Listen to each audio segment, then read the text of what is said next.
Hello, ladies and gentlemen. This is Mr. Briggs. I'm coming to you from, well, I don't exactly know where I am. I was playing hide and seek and went into this wardrobe, and now I seem to be in this snowy forest, and there's this weird goat guy telling me I need to go to Narnia.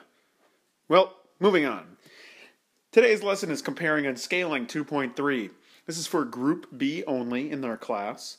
It is lesson 2.3, finding equivalent ratios. And the lesson is on page 21 and 23, problems A through C. Your ACE problems are going to be 6 through 8, 19 through 21, 23, and 24. Your learning target is that I can compare part to whole and part to part relationships. It's sort of our big deal.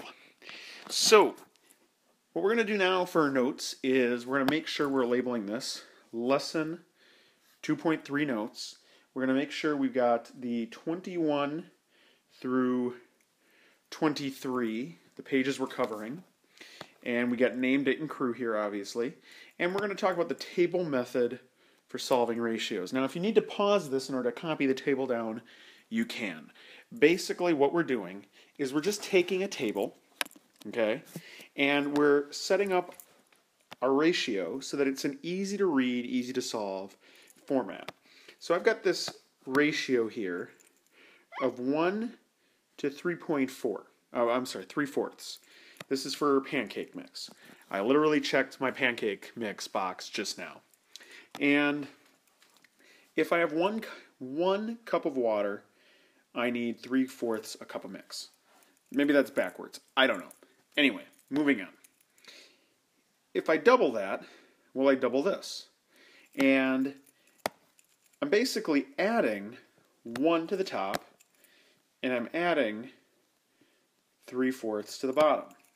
And then I add another 3/4 to the bottom, and another 1 to the top, and I just proceed along this pattern until I've got this nice table that'll help me solve a whole bunch of problems. And I end up getting 3 cups of water, 4 cups of mix. If I scale that up, I get 5 and 3 3/4. And if I get 6, I'll end up getting,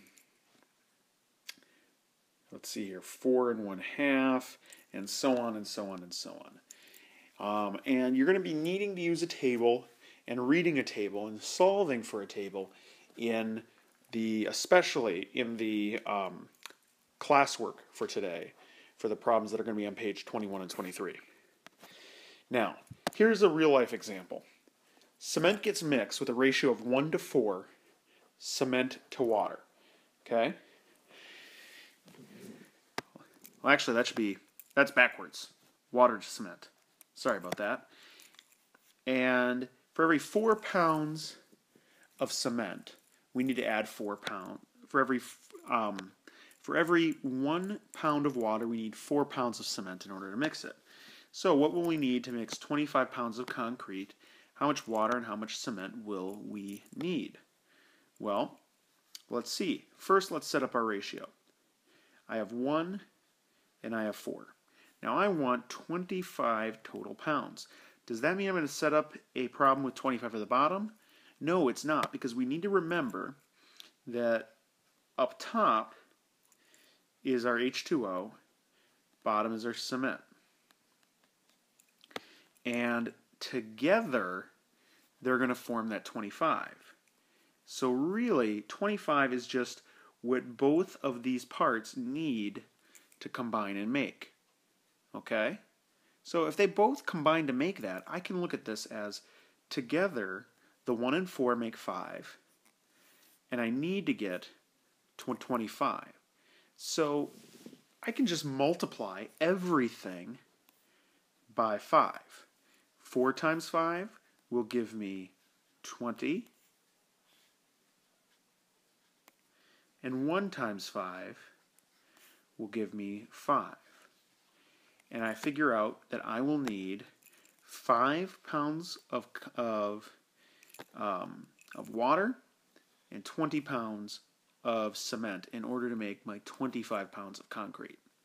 Now it seems a little complicated, but this is just one other way. We just basically need to keep track of what are we really multiplying, what are we really looking for with our answer? Are we looking for the part of an answer? Are we looking for the whole combined of both parts? Your coursework today is lesson 2.3. The lesson is on page 21 through 23, A through C. Your ACE problems are 6 through 8, 19 through 21, 23, and 24. Good luck, ladies and gentlemen.